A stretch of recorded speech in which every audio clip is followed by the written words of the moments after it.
What's going on, guys? In case you haven't heard yet, a little over a week ago, Kirill Kaprizov turned down a massive offer from the Minnesota Wild. It was $128 million over 8 years, which works out to $16 million per year, would have made him the highest paid player in the NHL. And the very next day, this tweet went out saying the Minnesota Wild have asked Kaprizov for his trade list. He currently has an NMC, so he can choose his spot. But in this video, we'll try trading him to the other 31 NHL teams. Now, looking at Kaprizov in-game, guys, you can see he's 93 overall there at 20 years old. Obviously, one of the, top 5 wingers in the NHL. The crazy thing, though, is he's not even, the #1 winger in the league. I would give that obviously to Kucherov. So for Kaprizov to turn down being the highest paid player when he's maybe a top 10 guy, and if he is, he's closer to 10 than he is to 1, is, like I said, kind of indicative he probably wants to go somewhere new. So he's got 1 year left on his $9 million deal with a no movement clause. So what we're going to do for this video, guys, is actually turn off that no movement clause. That way he can be traded. Also, too, it's going to be a sign-in trade where Minnesota do give him that 8 years, and we're going to pay him the $16 million he turned down. As teams would obviously be willing to give up a lot more if they knew he'd be sticking around with their club opposed to, potentially leaving in the summer.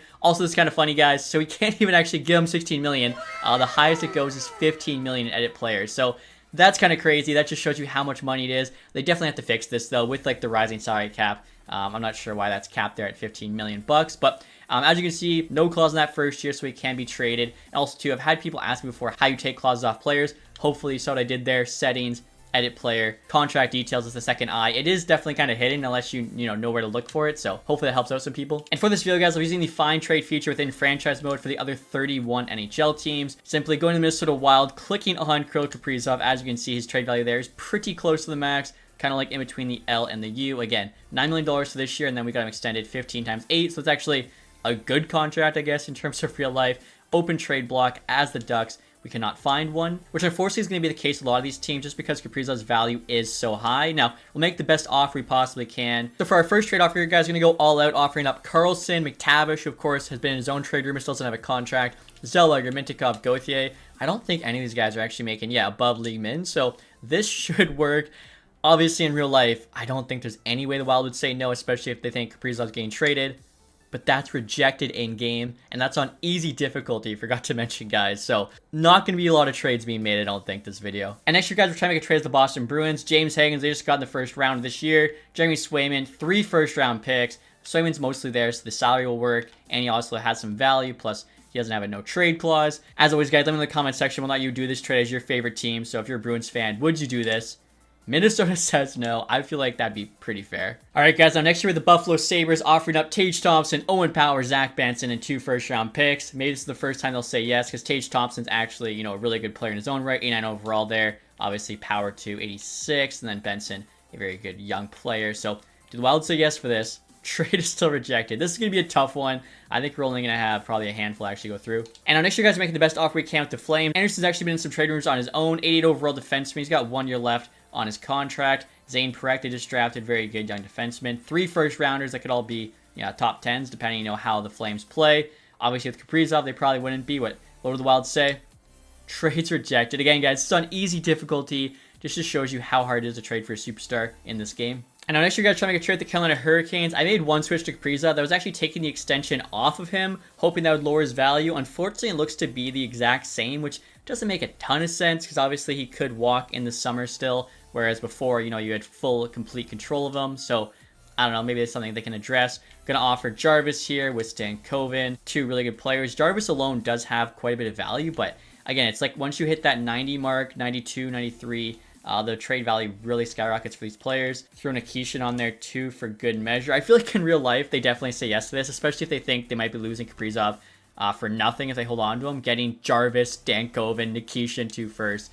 There is no way they say no, so definitely need the trade value reworked a little bit. I think maybe like the high 80 guys should be a bit closer to those low 90s. And now Chicago here, guys, offering up Levshinov, Frondell, and 3 first-round picks.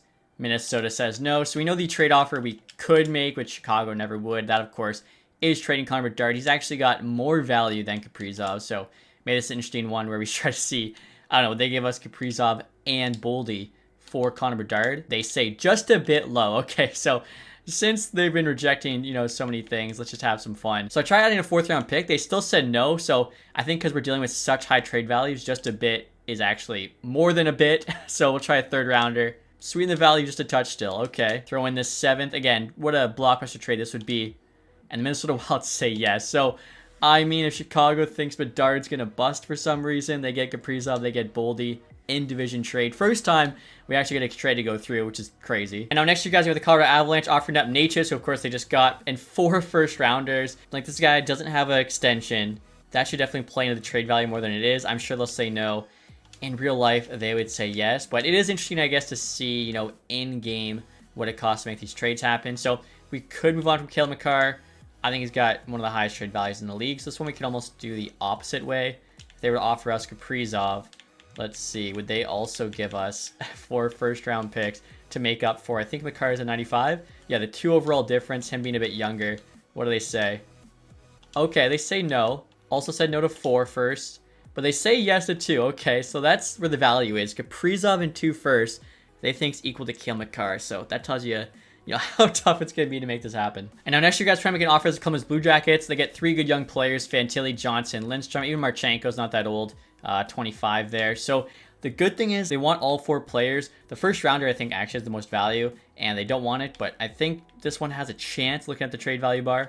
And it's still rejected. And now next, you guys, the Dallas Stars offering up Jason Robertson, another guy who actually had a lot of traders around him. I wouldn't be kind of too shocked if maybe there was some like Robertson plus trade that happened. Kaprizov going back the other way. We'll see. Thomas Harley being added to this is huge though. And then 3 first rounders. Like, this would be Dallas absolutely going all in. And honestly, I think Harley's a very good defenseman. So I don't even know if this would be worth it. But I'm sure Minnesota says no. At this point, we're just kind of seeing, what hypothetical trades we could offer, and obviously we kind of already know the answer. Now next year, guys, this is absolutely ridiculous as a Red Wings fan. Lucas Raymond and Moritz Seider, like our entire young core, 3 first-round picks for Kaprizov, and they say no. I feel like even if Kaprizov was extended, this is a really good offer. So yeah, like I said, at this point, we're just trying to see, what it would cost all these teams in game, as they are not a very realistic, lifelike offers, but we can kind of, talk about each team. For instance, Red Wings, Raymond plus what probably would be like the trade. And I look at the oldest here, guys. You can see McDavid and Draisaitl both have no move clauses. Also, too, I mean, we traded Bedard, but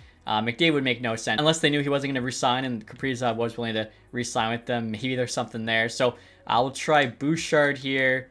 Could throw Ekholm on this as well, but probably just do Bouchard 4 first. I'm sure they're going to say no. In real life, Kaprizov is a better player than Bouchard. These would be late first. This is actually one where, I might say no to from the Wild. Probably could get better, but I do think Bouchard is a, really solid defenseman. And I'll leave the Florida Panthers, guys. This one's pretty funny. As you can see, their entire core is locked up with NMCs. I mean, obviously they have the, no state tax. Also, they're back-to-back cup champs. So to make it an even better contract, they give them the full no move clause, back-to-back cups. Even if they end up sucking, they do not care. Bobrovsky there has like no value. So the trade would be Lundell. I mean, Rodriguez, they actually probably have to move in real life. We'll try Lundell and 4 first-round picks. Obviously, we already know what the answer is going to be. We'd actually be overly maximum salary cap as well. So instead of one of the first, I'm signing over Rodriguez, and I have to make them retain $175K. This is definitely the worst offer we've made yet. So yeah, that's a reject. And that's one where, they're right to reject us. And now next, you guys have the LA Kings offering up Brant Clark, Quentin Byfield, their 2 best young players, and of course, a few first-rounders. In real life, I mean, I guess you could say both Byfield and Clark are kind of unproven, but again, if the Wild are trading Kaprizov, it's because they know they can't re-sign him, so they kind of have to make a move here, otherwise they lose them for nothing. In-game, obviously, that's hard to replicate, because, yeah, they reject that one, which I think that was actually relatively fair. And now next, you guys use the Montreal Canadiens. The good thing about them is the fact that none of their top players have no move clauses, so we got Demidov here, who's actually got quite a bit of value with highly potential. Lane Hudson there, Suzuki, Caulfield, and their first-round pick. I was going to add Dobson as well, but just can't fit in that 9.5. Sangos for Slavkovsky. So this is the first one. Maybe we'll try it without the first. Like, they might say yes because Demidov on his own, has quite a bit of value. Okay, trade rejected the 4 players. I mean, Montreal fans, I'm sure, are screaming, how would they ever say no to that? We'll try this in game. And wow, that's just crazy. This is going to be so hard. At this point, we got to see it through, but yeah, very disappointing how tough it's been to make a trade happen. And now next, you guys trying to make a trade with the Nashville Predators. Unfortunately, similar to Florida, all their top players have no move clauses. Yossi's the only one that actually has a good amount. Same with Forsberg, I should say, but because of their age, it's not crazy. So I guess we'd offer Ryan O'Reilly, Nicholas Hague, Brady Martin. I mean, the first rounders, honestly, I think all have more value. So you know what? They had $10 million in cap space right now. We can actually just offer, I think, 5 firsts. The Preds aren't that great of a team, so the firsts have a good amount of value. 5 first rounders for Kaprizov. And I'm not sure why I'm surprised, but trade's rejected. And I'll look at the Devils here, guys. They have Jack Hughes, who's actually the same rating, younger though, with highly potential. So I think this one should be a 1-for-1. I'd actually be really curious to hear in the comments who you guys would rather have to build your team around, Jack Hughes or Kaprizov. At the current date, who do you like more? I think Hughes obviously is younger on a better contract, but Kaprizov is a bit more proven. Although Hughes is center, doesn't have the greatest face-offs. I don't know. I think this could potentially, you know, be a really close one. And again, in game, what are they going to say? Trade is rejected. Jack Hughes alone on easy difficulty, just a bit low to get Kaprizov. And again, that's with an amazing contract on a guy that's still, you know, young enough to be growing. Add the 4th rounder, they say yes. So EA feels like Kaprizov 1-for-1's the better player, but I don't know. I feel like that contract gives the edge to Jack. And on next, you guys, the Islanders offering up Schaefer, just taking 1st overall this year, Adam Pelech, and 3 first rounders. Would have liked to maybe include Sorokin in the deal. Unfortunately, though, he has an NMC. Definitely, I like the, you know, no trade clause and stuff. Being added to the game makes it a lot more realistic, but for videos like this, obviously makes it a bit more difficult. Barzell's a modified NTC. He would not waive to go to Minnesota. Is that realistic? Potentially. So we got a lot of firsts going the other way. Pelech actually does have a decent amount of value. I mean, Schaefer's got the high elite, so this is maybe the first rounders I think have more value than Montreal's did. That's still rejected, though. And our next, you guys are trying to trade the Rangers. Unfortunately, all their top players that we could use have NMCs. Adam Fox, Panarin, even Shesterkin. I think we definitely could actually have made a trade happen, but all those guys, I think, real life, probably don't go to Minnesota. I don't think Minnesota is like a top 5 team in terms of, you know, where players don't want to go, but it might be top 10 just because it is, you know, so cold and everything. Trocheck, for instance, modified NTC, will not go there. So we'll do Alexi Lafreniere, I think, with 4 first rounders. Carolina's actually has a bit more value than ours, which is nice. And I'll look at the trade value here, guys. You can see it's a little bit on our side, so that's probably not going to be enough. And yeah, Minnesota does say yes. I will say this is actually probably one of the more realistic ones. Obviously, I don't think it'd be 4 firsts, but say like Lafreniere and a couple firsts. I have heard rumors that Kaprizov, you know, Rangers would be one team you'd like to go to. And now next, you guys with the Ottawa Senators. Timmy Stützle here, 90 overall, highly potential. He's a guy that maybe they'd actually pull the trigger for. Also adding Jake Sanderson and Yakimchuk and 2 first-round picks. I know, like, Ottawa would obviously not do this, but would Minnesota say yes in game? They still say no, yeah. I don't know, I feel like we're learning here. This is almost a different video now. It's not what would cost every team to trade for Kaprizov. It is how much do we need to fix the trade values. And next year, guys, we're going to try to trade the Philadelphia Flyers. This one might go through because Michkov there, ton of value, highly potential. You also got Porter Martone and their first-round picks having a lot of value. It's, of course, not a very good team, so they're supposed to be lottery picks. Looking at this, I mean, yeah, okay, this one might go through. The value's at least double, if not more. Wow. Yeah, that's crazy. And now looking at Pittsburgh here, guys, similar to Philadelphia, I don't think there's any way Kaprizov would be going here, but let's just say they try to make their best offer. Obviously, Raquel there's on a terrible piece. Rucker McGrory's also not too bad, but Pittsburgh's so bad. Their first rounders, yeah, have so much value. I don't know, maybe these firsts would get it done. Real life, obviously, these would be protected for sure, but in-game, these are unprotected first. Maybe that's a feature we can get added next year. And yeah, still no. Next year, guys, another team I don't think Kaprizov's going to, San Jose Sharks. Now, Celebrini would be an insane piece. Obviously, I don't think they would move him for Kaprizov. He has such a high ceiling, similar to Bedard. Will Smith, Will Eklund, Michael Misa. I mean, we could actually just do like a 5-player trade. There's no way, like, this is literally the entire core of the Sharks' future. There's no way, I don't think in real life Wild would say no, but in game, I think they're going to. Yep, that is crazy. And now next year, guys, trying to get traded to the Seattle Kraken. Honestly, Kaprizov's the kind of player they need. Like, they've got a lot of just kind of good players. They don't have any great players. Even like their top picks, Beniers and Wright. They look like they're going to be good NHL players. Neither of them look like they're going to be amazing. Berkeley Catton, I guess we'll have to wait and see. We'll add a couple firsts there. Again, we kind of know the answer, but still fun to keep trying. And now St. Louis, guys, a team similar to Boston. Most of their good players are untradeable. So Dylan Holloway's a guy we could move. Philip Broberg. Wow, the 2 dudes. Or I guess we could try. You know, Braden Shen does not want to go there. I mean, Cam Fowler does not want to go there. Falk doesn't want to go there. Again, like I said, real life, I think a lot of guys probably would have Minnesota on their no trade list. Not top 5, like, you know, Winnipeg, Columbus, etc. But I think they would be top 10. So Holloway, Broberg, 3 firsts. Imagine if real life they actually were able to pull off a trade like this. I'm sure Edmonton fans would cry knowing they were that close to Kaprizov. Luckily, I don't think that's going to be the case. And now next, you guys got to make a trade with the Tampa Bay Lightning. I was originally thinking we could flip Kucherov, although he's better. It wouldn't make the most sense. I got to say, smart agent, or maybe he's just clever, because look at this. Modified NTC. He's got a 22-team no trade. The 10-team tradable list is arguably, 10 of the worst teams in the league. You got the Ducks there, the Blackhawks, Flyers, the Penguins, the Sharks. Even the other teams there obviously aren't that great. So I feel like he's picking teams that he doesn't think would be trading for him. So that's kind of cool to actually see in the game. Definitely got to give them props there. Now, Brendan Hagel we could trade. Also, to Vasilevsky as a modified no trade, but he would go to Minnesota. So this definitely makes me think we could pull this trade off. So we could try just doing Vasilevsky and Hagel here for Kaprizov.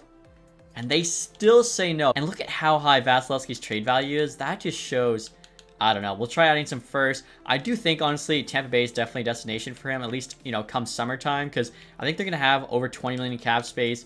Kucherov's there. They're obviously a very competitive team. He gets to play in a state with no state tax. Also, the weather is great in Florida, so definitely watch out for Tampa. A lot of rumors potentially McDavid could go there if he does not re-sign with the Oilers. But 3 firsts, Vasilevsky, Hagel. Come on. Wow. What are we doing? And now next you guys got the Maple Leafs. Obviously don't have really any room to bring in Kaprizov. If they would have made this trade, say, in the summer before signing some guys, they could have done this. Matthew Knies here. Really nice piece. In real life, honestly, Matthew Knies has a lot of value to certain teams. I feel like he is a Bill Guerin kind of player. If the Leafs came and offered Matthew Knies and 4 firsts, especially if they don't think Kaprizov re-signing, I think they would actually say yes to this, but in game, this is a no. And now next you guys with the Utah Mammoth. Keller, Sergachev both have NTCs. Luckily, Gunther, Cooley, Desnoyers, Ginla all have similar value. First rounder also has quite a bit. It might even have more than a Ginla, which is kind of crazy to me. A first rounder that might be a top 10 has more value than a former top 10 pick, but whatever. We'll make this offer. This would be kind of similar to like the Montreal one, but not quite as good. So obviously Minnesota does say no. Real life, they probably don't want to trade him within the division, but if Utah came with, say, Dylan Gunther and some firsts, or maybe it was like a Ginla, Schmaltz, and some firsts. Again, I guess it really depends how desperate Minnesota's going to be to move him for something opposed to losing him for nothing. And now looking at Vancouver here, guys, Quinn Hughes we actually could trade. I'm surprised he didn't have a no trade clause of any kind in that contract. So that is very interesting. That could be good for the Canucks if, he ends up, saying he's not going to resign. Pedersen, Hronek, all these other guys have NMCs. Garland's not really getting with the needle, so we'll try Quinn Hughes. His trade value, just like Makar, is at the max. I think Makar, they give us Kaprizov and 2 firsts, so we'll see if we can get 3 firsts for Quinn, which would be interesting because they are the same rating. They say no. Okay, so 2 firsts, Kaprizov.